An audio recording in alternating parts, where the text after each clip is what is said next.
Macbeth की कहानी। बहुत समय पहले स्कॉटलैंड में मैकबेथ नाम का एक बहादुर योद्धा रहता था। वो राजा डंकन का वफादार सैनिक था और युद्ध में उसकी वीरता सबको प्रभावित करती थी। एक दिन जंगल से गुजरते समय उसे 3 डायने यानी विचेस मिली। उन्होंने भविष्यवाणी की। 1. मैकबेथ, तू एक दिन राजा बनेगा। 2. तेरा दोस्त बैंकों का वंश भी राज करेगा। ये सुनकर मैकबेथ हैरान रह गया। महत्वाकांक्षा की शुरुआत।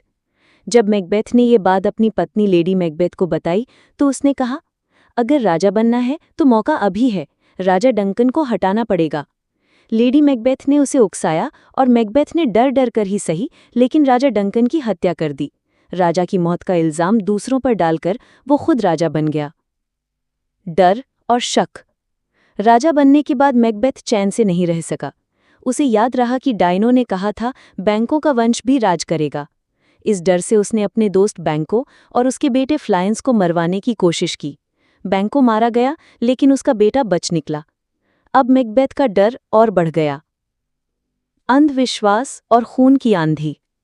मैकबेथ फिर से डायनो के पास गया। उन्होंने रहस्यमयी बातें कहीं।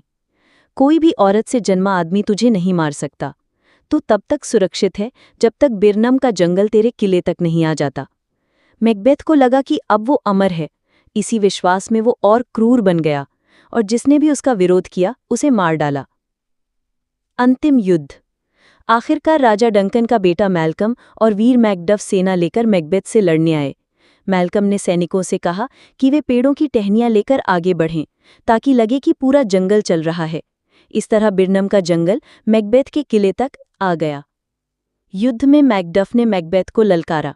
मैकबेथ ने हंसकर कहा, तू मुझे नहीं मार सकता, मैं अमर हूं। तब मैकडफ ने जवाब दिया, मैं औरत से सामान्य रूप से पैदा नहीं हुआ था, बल्कि मेरी मां ने मुझे सर्जरी से जन्म दिया था। ये सुनकर मैकबेथ समझ गया कि भविष्यवाणी का असली मतलब यही था। अंत में मैकडफ ने मैकबेथ को मार डाला।